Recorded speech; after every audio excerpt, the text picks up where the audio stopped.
Oke, kita lanjutkan lagi di subbab selanjutnya, yaitu trigonometri sudut berelasi. Kita akan bahas satu persatu relasi-relasi di setiap kuadran, ya.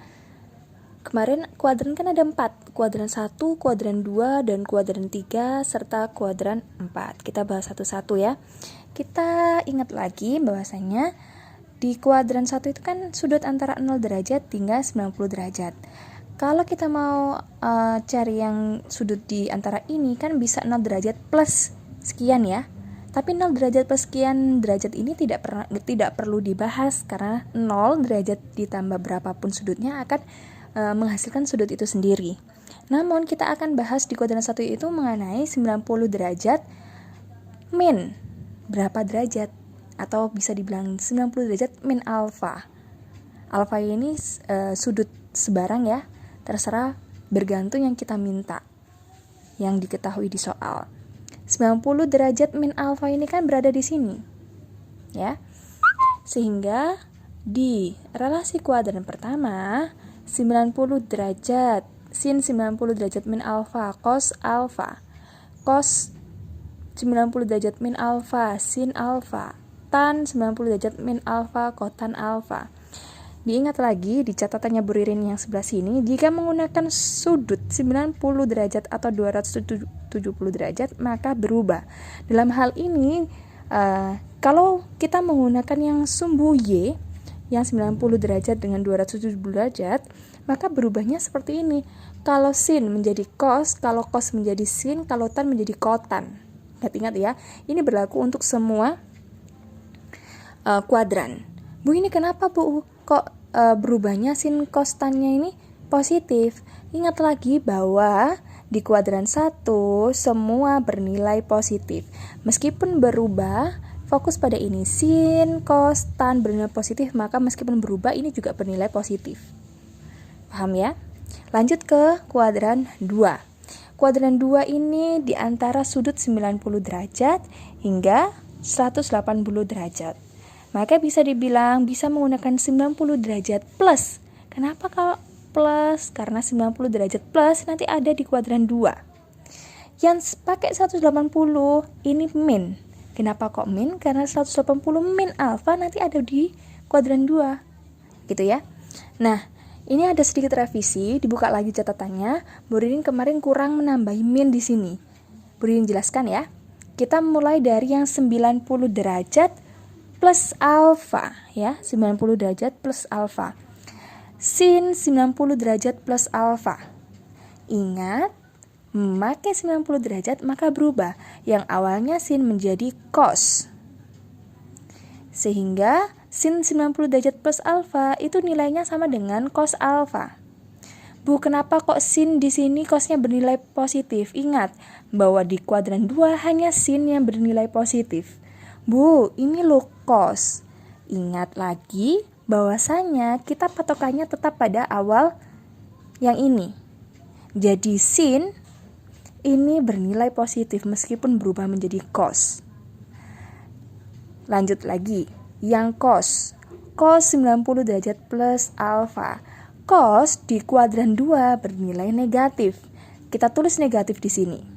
Karena memakai 90 derajat, maka yang awalnya cos menjadi sin. Sehingga cos 90 derajat plus alfa itu hasilnya min sin alfa. Kemudian untuk tan. Tan 90 derajat plus alfa. Karena memakai 90 derajat, maka berubah menjadi kotan. Dan ingat lagi, tan di kuadran 2 bernilai negatif. Sehingga min kotan alfa. Sudah paham ya? Kemudian ada sin, cos, tan menggunakan 180 derajat. Bu Ririn tadi sudah bilang kalau pakai 180 derajat maka 180 derajat min alfa. Ya kan? Karena nanti 180 derajat min alfa hasilnya akan di kuadran 2. Sin 180 derajat min alfa. Hasilnya tetap sin. Kenapa? Karena memakai 180 derajat. Ingat lagi bahwa ada catatan jika menggunakan sudut 180 atau 360 derajat, maka tetap yang awalnya sin menjadi sin, tetap. Ya. Awalnya cos menjadi cos. Bu, kok ini jadi min? Ingat lagi bahwa cos di kuadran 2 bernilai negatif. Maka di sini tambahin min. Tan juga sama, tan 180 derajat, min alfa. Pakai 180 derajat, maka tetap yang tan tetap tan. Karena ada di kuadran 2, maka tan ini bernilai negatif, min tan alfa. Sudah ya, tahu prinsipnya ya? Lanjut ke kuadran 3. Kuadran 3 ada di sebelah sini kan? Kuadran 3 ini patokannya ada di 180 derajat sama 270 derajat. Kalau pakai 180 derajat, maka nanti harus 180 derajat ditambah alfa. Biar hasilnya nanti derajatnya ada di sini. Kalau 270 derajat, maka 270 derajat dikurangi alfa. Biar ada di sini. Ya, oke. Kita lanjut ke yang relasi di kuadran 3. Ingat lagi relasi di kuadran 3 yang positif hanya tan. Ini yang positif hanya tan. Kita memakai yang sin 180 derajat dulu, maka semuanya tetap.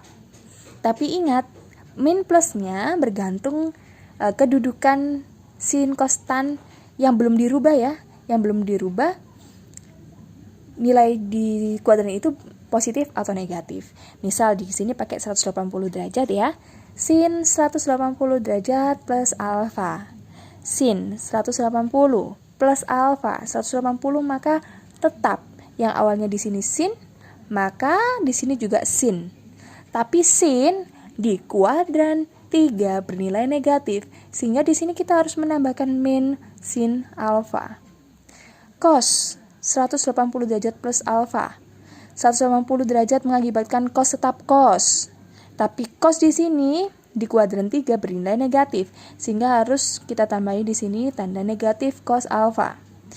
Untuk tan 180 derajat plus alfa.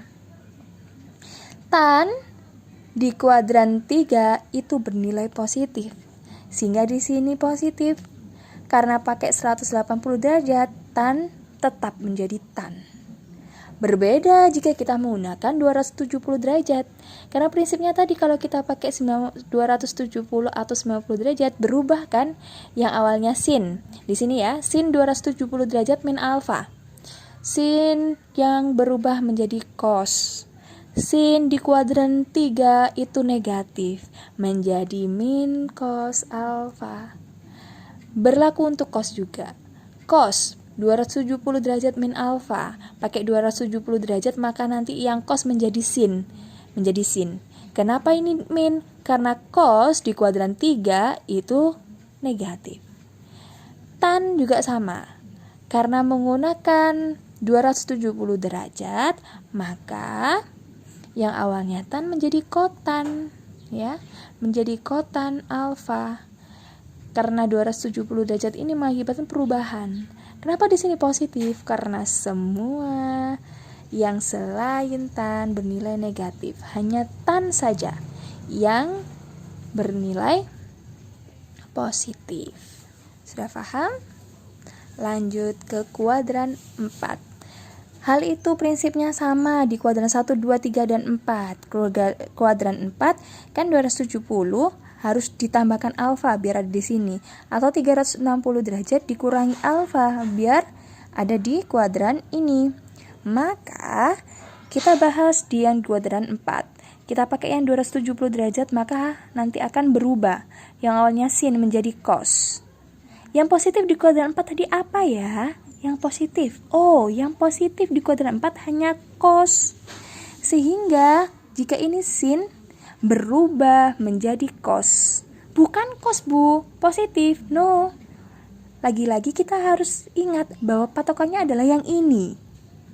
Kalau sin berarti bernilai negatif di kuadran 4, berarti negatif di sini meskipun ini berubah menjadi cos. Sehingga min cos alfa. Cos 270 derajat plus alfa. Cos di kuadran 4 positif. Oke, positif. Karena pakai 270 derajat, maka cos berubah menjadi sin alfa. Bu, sin alfa kan di kuadran 4 itu harusnya negatif. Ingat. Sekali lagi Burin ingatkan bahwa yang menjadi patokan positif negatifnya itu yang sebelah sini, nak. Bukan yang sudah berubah. Oke, sehingga cos 270 derajat, cos menjadi sin. Karena cos di positif, maka ini bernilai positif, bukan negatif. Lanjut yang tan. Tan 270 derajat, memakai 270 derajat yang awalnya tan menjadi kotan. Sedangkan tan di kuadran 4 itu bernilai negatif. Sehingga di sini min kotan alfa. Hal itu berlaku jika memakai 360 derajat. Ingat, tadi kalau pakai 360 derajat, maka tetap. Sehingga yang sin menjadi sin. Bu, ini kok min katanya tetap. Ingat, sin bernilai negatif di kuadran 4, maka harus dikasih min. Cos di kuadran 4 positif, maka cos tetap menjadi cos. Tan itu 360 derajat min alfa. Sehingga tetap tan, namun tan ada di kuadran 4 itu bernilai negatif. Jadi min tan alfa. Kalau belum paham, didengarkan ulang penjelasannya Bu Ririn, difahami catatan yang ada di sini, ya. Benar-benar resapi. Kalau mau lebih ngeh lagi, kita akan bahas di contoh soal. Ingat ya, Bu Ririn tadi memerintahkan bahwa di kuadran 4 di catatan kalian tadi, Bu Ririn kurang menambahkan min di sini.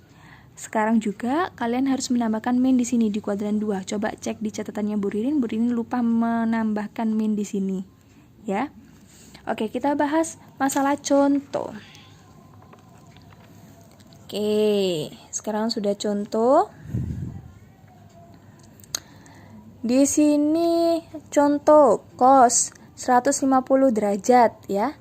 Cos 150 derajat itu berada di mana ya kira-kira? Oke, ternyata 150 derajat itu ada di kuadran 2, ya, ada di kuadran 2. Sedangkan cos di kuadran 2 itu bernilai negatif, ya kan? Kita menggunakan yang 90 derajat, maka berubah. Kita bisa menggunakan dua cara ya, menggunakan 90 derajat atau yang tadi menggunakan 180 derajat. Boleh salah satu. Mau yang pakai tetap ya silakan, mau berubah silakan. Tapi Bu Ririn menyarankan kalau bisa pakai yang pakai tetap biar kalian nggak bingung, ya. Berarti menggunakan yang 180 derajat atau 360 derajat. Oke? Begitu. Yang cara pertama, Bu Ririn akan jelaskan dua cara. Yang cara pertama menggunakan 90 derajat, maka berubah ya. Cos 150 derajat. Cos kan pakai 90, maka 90 ditambah berapa kira-kira biar bisa jadi 150? Oh, 90 derajat ditambah 60. Ternyata cos ini kalau pakai 90 derajat berubah menjadi sin. Sedangkan cos di kuadran 2 bernilai negatif, maka min sin 60 derajat. Yang 90-nya hilang. Cuma yang 60 derajat. 60 derajat di sini kan sebagai alfa, ya kan? Sehingga min sin 60. Sehingga kita flashback lagi. Bu Ririn sudah menyuruh kalian untuk hafalan. Sin 60 nilainya berapa? Ternyata sin 60 itu setengah akar 3. Kalau min sin 60 berarti min setengah akar 3. Sehingga cos 150 derajat itu hasilnya min setengah akar 3. Begitu. Oke, pahami lagi nanti penjelasannya Bu Ririn. Kita lanjut ke cara yang kedua, menggunakan 180 derajat. Artinya nanti yang awalnya cos ya tetap menjadi cos, tapi syaratnya harus pakai 180 derajat. Cos 150, cos pakai 180 derajat. Kira-kira dikurangi berapa alfa ya? Biar menjadi 150. Oh, 180 derajat dikurangi 30. Oh, yang awalnya cos karena pakai 180 tetap cos. Bu, ini kok ada min? Ingat, cos di kuadran 2 bernilai negatif. Sehingga di sini tambahin min cos 30 derajat. Berapa cos 30? Setengah akar 3, karena ada di kuadran 2 bernilai negatif. Contoh lagi yang nomor 2. Sin 330 derajat. 330 derajat ada di mana? Kuadran 4. Kuadran 4, sin di kuadran 4 bernilai negatif. Karena yang hanya positif hanyalah cos di kuadran 4. Sehingga kita pakai yang cara yang pertama, yaitu 360 ya. Kalau pakai 360 berarti tetap. Sin 330 sama dengan sin 360 dikurangi berapa ya biar ada 330? Dikurangi 30, karena 360 dikurangi 30 hasilnya kan 330. Oke, sin. Karena sin tetap sin. Sin di kuadran 4 bernilai negatif, ditambahin negatif, ketemulah min sin 30. Sin 30 min setengah. Kalau yang pakai cara 2, Bu, gimana? Sin 330 derajat sama dengan sin 270 derajat. Ditambah berapa kira-kira biar ada 330 derajat? Oh, ternyata harus ditambah dengan 60 derajat. Karena memakai 270 derajat, maka yang sin berubah menjadi cos. Ya kan? Berubah menjadi cos, kemudian karena sin di kuadran 4 itu negatif, maka ditambah negatif di sini. Negatif cos 60 derajat. Cos 60 setengah, min setengah. Karena min cos 60 menjadi min setengah. Hasilnya sama. Bergantung kalian lebih mudah menggunakan yang mana. Bu Ririn menyarankan bahwa yang pilih yang tetap. Ya, yang memakai relasi sudut 180 derajat dan 360 derajat. Yang ketiga, contoh yang ketiga yaitu tan 240 derajat. 240 derajat ada di kuadran 3. Tan di kuadran 3 bernilai positif. Kita ada dua, menggunakan relasi yang 180 derajat atau relasi yang 270 derajat. Kita yang menggunakan 180 derajat dulu. Tan 240. Tan 180 derajat plus berapa kira-kira ya? Biar jadi 240, ternyata ditambah 60 derajat. Sehingga yang 180 hilang, tinggal tan 60. Bu, kenapa kok tan 60? Karena kita menggunakan 180 derajat kan, maka tan tetap menjadi tan. Kenapa Bu positif? Ingat, tan di kuadran 3 bernilai positif, sehingga tan 60 derajat adalah akar 3. Kalau di kuadran kalau yang cara 2, tan 240 derajat menggunakan 270 derajat bisa. Tapi 270 derajat mengakibatkan perubahan yang awalnya kita tan menjadi kotan. Ya kan? Tan di kuadran 2 bernilai positif, sehingga kotan 30. Kotan 30 berapa hasilnya? Akar 3. Hasilnya sama. Oke. Nanti ada soal, silakan dikerjakan 2 metode. Bu Ririn pengen kalian bisa. Nanti kalau ada soal lagi, boleh terserah kalian menggunakan yang cara yang tetap atau yang cara yang berubah. Ingat, kalau berubah itu sin menjadi cos menjadi sin, tan menjadi kotan. Terima kasih. Silakan dikerjakan, dan kalau belum paham, silakan didengarkan berulang-ulang penyelesaian di Bu Ririn. Bu Ririn akhiri, semoga ilmu hari ini bermanfaat. Wassalamualaikum warahmatullahi wabarakatuh. Bu Ririn tunggu jika ada pertanyaan bisa bertanya di komen materi hari ini.